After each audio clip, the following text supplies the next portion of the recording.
ఈ మధ్య మీరు చూస్తా ఉన్నారు కొంచెం కాక్రోచెస్ అనే ఇది కూడా అని నాకు సుమతి శతకం గుర్తొచ్చింది.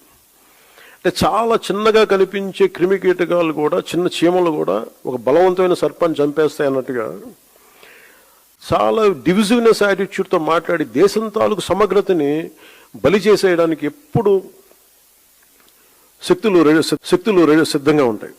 అలాంటి అలాంటి ఆలోచన ప్రవాహంలో మనం చిక్కుకోకూడదు అన్న భావన తెలియజెప్పడానికి ఈ ఢిల్లీని వేదికగా పెట్టాం. బేసిక్లీ కాక్రోచ్ పార్టీనా ఇంకొకటి పక్కన పెడితే Durga, the most important thing is these are youngsters. వీళ్ళకు న్యాయం చేయలేకపోతే what is the government doing? Government ఇన్ని తప్పులు చేస్తూ ఉన్నప్పుడు ప్రశ్నించే హక్కు ప్రతి ఒక్కరికి ఉంది. And Gen Z is part of that.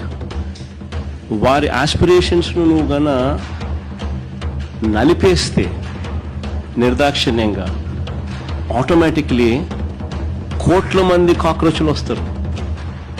అందులో ఒక జగన్ కూడా ఒకడవుతాడు.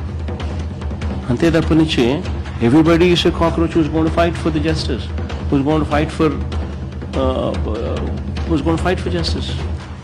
పవన్ కళ్యాణ్ గారు, మిమ్మల్ని ఒక్కటే అడుగుతున్నా, మీకు దమ్ముంటే, నిజంగా మీకు దమ్ముంటే 23 లక్షల మంది పేపర్ లీక్ చేసిన ధర్మేందర్ ప్రధాన్ మినిస్టర్ని మీరు రాజీనామా చేయండి. చేత కాకపోతే మాట్లాడకండి.